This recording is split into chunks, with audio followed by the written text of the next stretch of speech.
Hey guys, welcome back to my channel. If you're new here, my name is Erin and I do mostly budgeting videos like the one you're about to see here.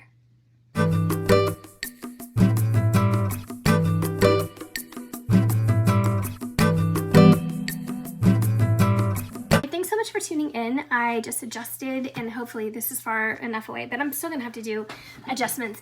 In today's video, we are going to be stuffing cash envelopes, but I also have another story time for you. So if you enjoyed yesterday and the day before story time, you're in for another one. And this one is a little bit more personal. And if you're not into family drama or issues or things like that, maybe it's not for you.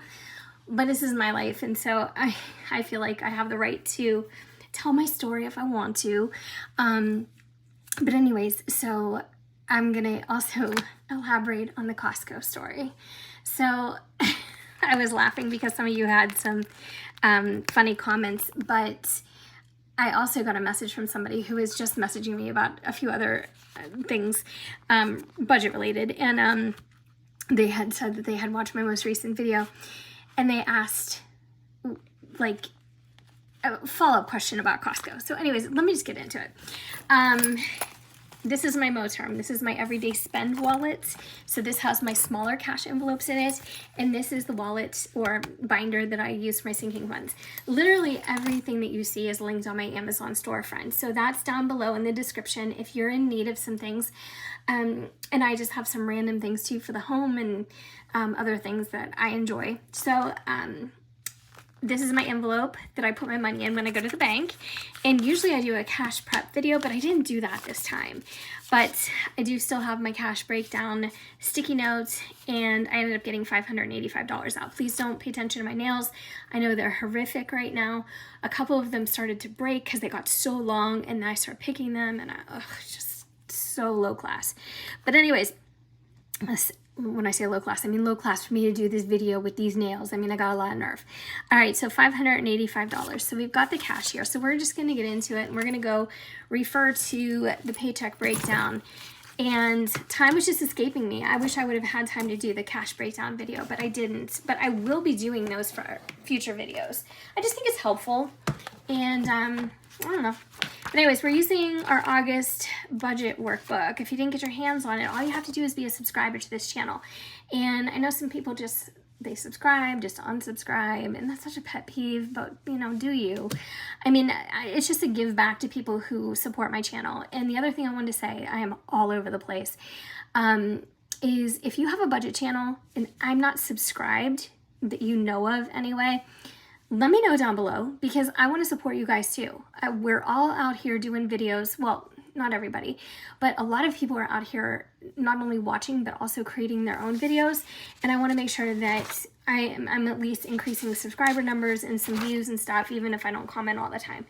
Because, you know, it's hard to do it all, as you know. So anyways, we're going to concentrate on this paycheck budget breakdown, and this is from August 1st. It was my husband's retirement. But anyways, so let me get back to the Costco story. And I'm going to try to do this at the same time, but it's going to get a little hectic. Let me know if you want me to continue story time. I'd be happy to do it at least once a week. I got a lot of stories. We all do. So I'm just going to zoom in just a bit. And the breakdown went like this and totaled $585 that I wanted to get out in cash. Now, some things that I'm not getting out in cash.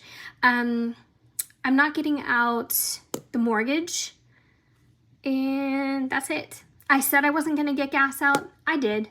So anyways, yeah, I just wanna make sure because I'm looking at this. So basically I got out everything except the mortgage. So this was the breakdown. Let's make sure that this is what we have. So 1, 2, 253, 354, 455, 520, 40, 60, 70, 80, 585. All right, so we're just gonna get our little organizer. We don't really need it, but it's nice to use our stuff, right? So the Costco story. So I had basically been saying my husband and I were at a disadvantage because we'd never been to one. And I'm seeing so many TikTok videos about how Costco is the thing. Like if you've never been there, like what's wrong with you? You know, the whole deal. And so we have one that's about 45, 50 minutes away. And for whatever reason, we've never gone in. So who knows? But I was telling you that one of my friends is an avid Costco goer. And at one point in her life, her mom was living with her and her two girlfriends, or her two sisters.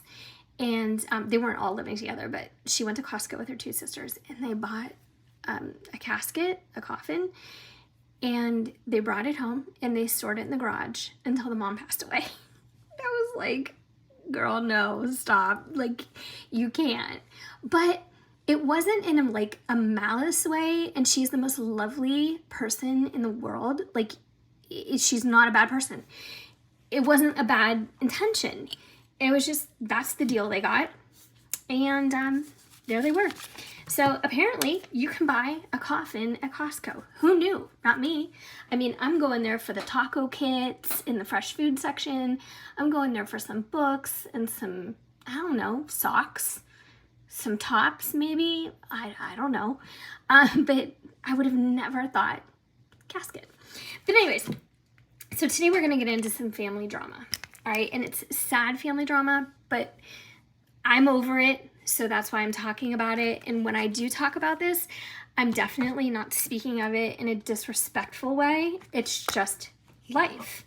And so I've had a very long time. I've had 24 years to get past it, so I'm okay with it. But anyways, so we're just going to get in first to, let's do our sinking funds first while we talk.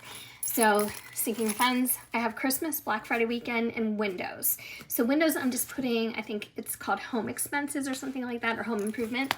So that's what we're doing. So we're going to take three $50 bills, 1, 2, and 3, and we're going to stuff those in the appropriate envelopes. So my dad was an alcoholic, and he passed away from alcoholism. And it was sad because there was many times in his life where he had quit drinking. He was very high functioning. My parents met in college. My mom supported him through law school. She gave up her own career. She did a lot. And in that age, now you're talking, my mom's 87, that was a big deal. So I'm gonna put down 8, 1 paycheck. We're adding 50. So anyways,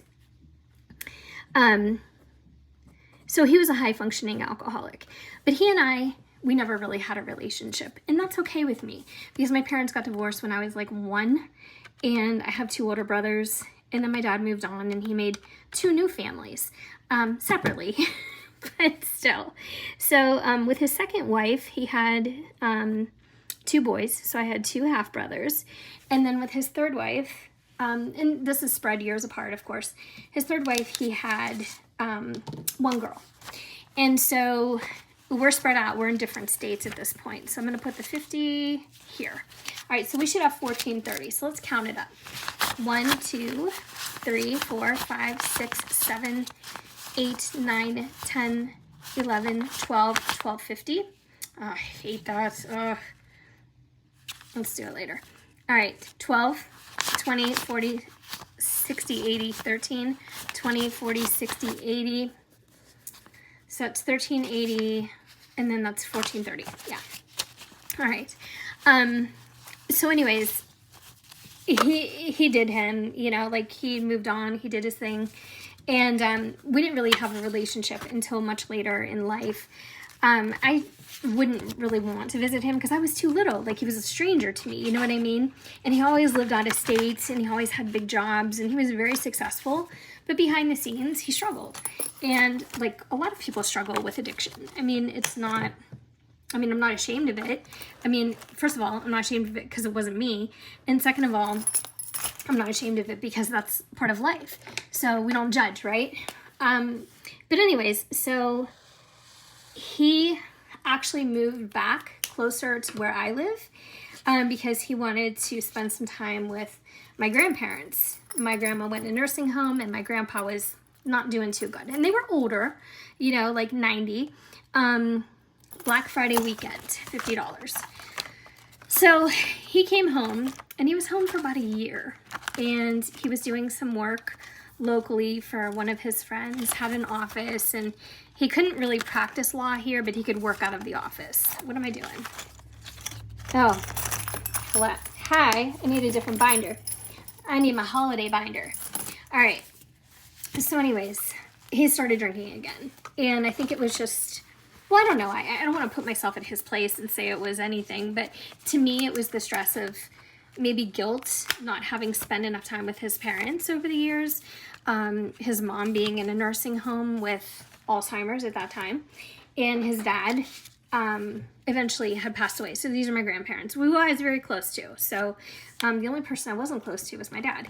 But the last year that he was here, so I'm adding $50 to Black Friday weekend. The last year that he was here, I did get together with him sometimes. You know, we would go to dinner and we would talk about the dumbest things. Like, so superficial. We really didn't talk about anything that mattered.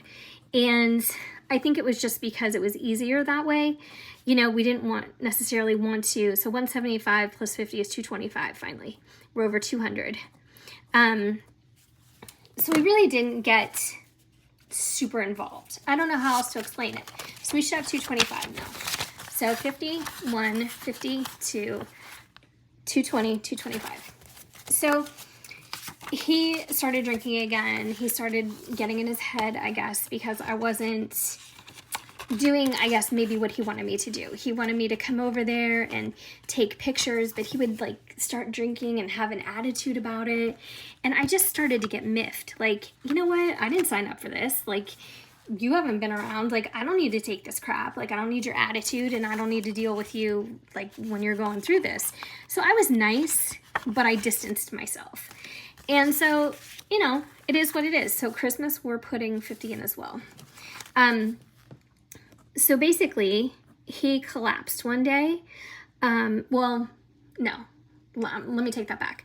His friend, who's also a lawyer, knew that he was struggling. He knew something was going on. He probably knew he was drinking again. And it was really sad because, like I said, my dad was very successful. He was one of those high-functioning alcoholics that you wouldn't know it unless you knew it. So his friend obviously knew it. So he could not get him to let him come over. And finally he said that there was something there that my dad absolutely needed to sign. So he needed to come into the office. So 275, 100, 200, 250, 270, 275. So he pulls this ruse to get him to come into the office. And my dad falls for it. So when he gets there, he collapsed. And they ended up calling an ambulance and took him to the hospital and everything, but he was already unconscious.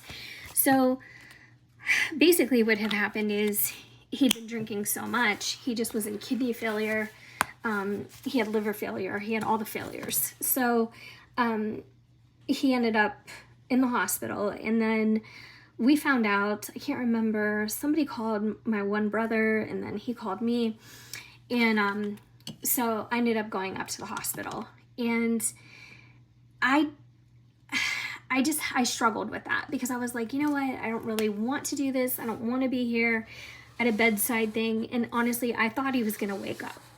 So I didn't want to be there when he woke up. I didn't want to deal with like his shame about it. I didn't want to deal with like his anything.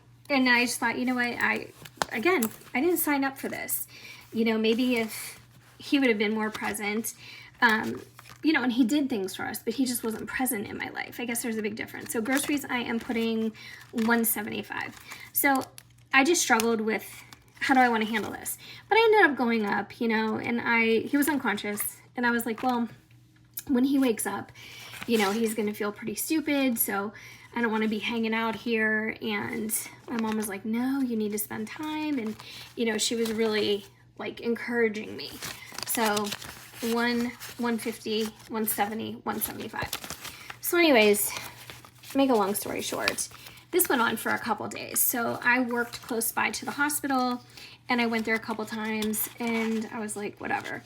So fast forward, I had a day off, and this is like, we're 5 days in now, I think. He's been in the hospital for like, no, maybe 5 to 7 days. And so I was like, you know, is he getting better? And everybody would just kind of look at me like, do you not realize what's going on? Like, are you, like, Are you not with it? And maybe I was in denial, or I was just so nervous about like how we would talk to each other, you know, if he woke up. I don't know. But his girlfriend was there and she was very obnoxious and I just wasn't feeling the whole scene. Well, eventually, I went up, I had a day off, and I'm walking, you know, into the hospital. I'm gonna do dog food next for $30. So I'm walking into the hospital and I'm headed toward the elevator area because there's like 8 elevators, you know, so $30.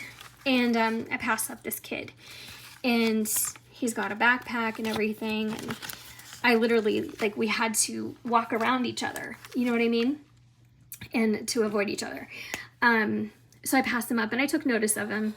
And, you know, I was like, oh, you know, whatever. I mean, he looked pleasant enough, you know, whatever. It just, you know how you have these fleeting moments. I mean, it was like 5 seconds. So I get on the elevator and I go upstairs and I realize he's not doing so good. He being my dad. So $2.50 for gas. So I was like, finally coming to the conclusion. Like, my aunt arrived.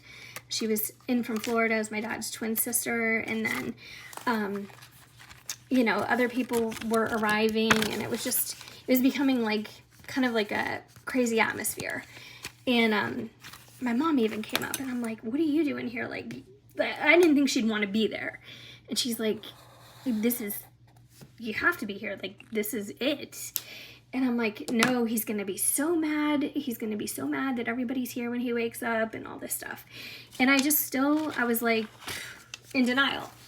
So I'm up there for like 2 hours, right? And I'm walking around and I'm killing time and I'm talking to my mom. I'm talking to my aunt. And my aunt got pretty crappy with me because she's like, you were the only, you know, child in town and you didn't know what was going on. And she started to like, not like accost me about it, but I was like, this is too much, you know, like, this is wrong. Like, I don't want to explain myself to you and this is not my fault. So anyways, about 2.5 hours in, and I'm thinking, I just, like, I've had enough. I gotta go. And I thought, you know, if worse comes to worse, like, I'll come back, you know, whatever. And in walks the kid from the elevator. And I'm like, that's weird. You know, I'm like, what the heck? And so my aunt's like, hey. And she's like, you know, giving him a hug and stuff. And she's like, I think I missed you earlier.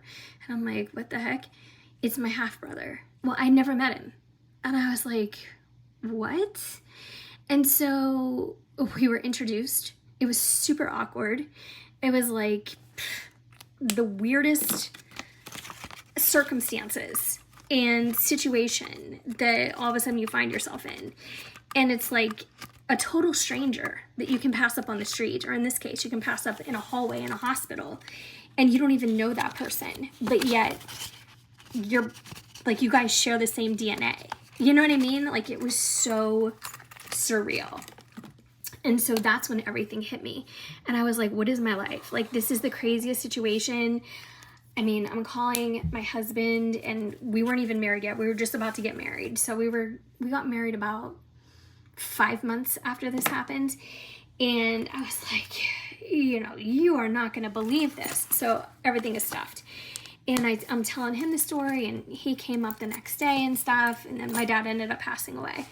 But it was bizarre. I mean, it was the craziest thing.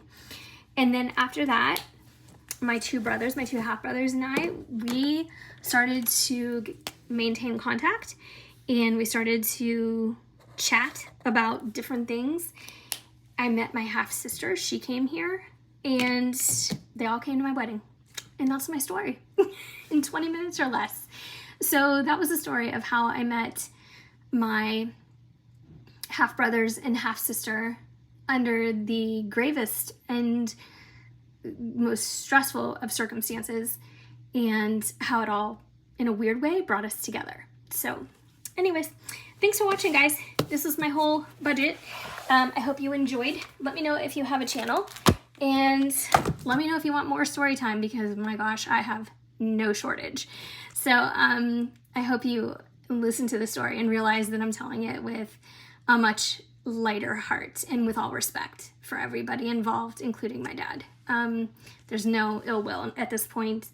And, you know, we all go through things, and life is not without its struggles for anybody. They just look different for a lot of people.